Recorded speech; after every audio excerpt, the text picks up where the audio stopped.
Bonjour à tous, pour commencer je vous souhaite une merveilleuse et heureuse année 2017. J'espère que vous avez passé de bonnes fêtes. Aujourd'hui, nouvelle rubrique, nous allons parler des travaux du mois de janvier.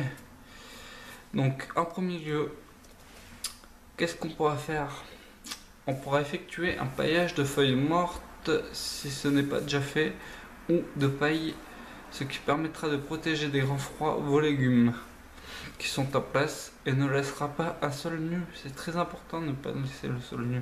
Pourquoi? Parce que ça évite le lessivage des nutriments par la pluie et par le vent. Donc ça rend le sol plus riche. Et ça protège du froid. Que des avantages. Par la suite, si les températures le permettent, on pourra biner ces mêmes légumes qui permettra d'aérer le sol d'une part, et ça laissera aussi pénétrer l'eau de pluie dans le sol. Donc après, du côté des petits travaux, on pourra aussi mélanger le compost afin que notre mélange soit homogène.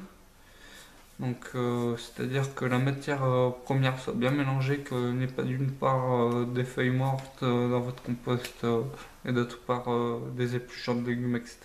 Donc faire un mélange de tout ça. Et puis ça favorisera la décomposition du compost. Donc après, on peut aussi profiter de ce mois qui est assez calme pour faire le plan du potager ainsi que l'inventaire des graines qui restent des années précédentes, et ainsi pouvoir faire sa liste d'achat, voire commander les graines. Pour terminer, mais surtout selon vos besoins, vous pourrez récolter carottes, poireaux, topinambours, choux, scaroles, etc.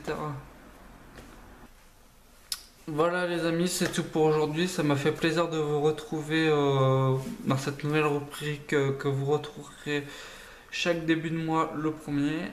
En attendant, comme toujours, likez, commentez, et si vous n'êtes toujours pas abonné, il ne faut surtout pas hésiter. Ça se passe en haut à droite. Et je vous fais tout plein de gros bisous. On se retrouve une prochaine fois dans une nouvelle vidéo. Ciao ciao.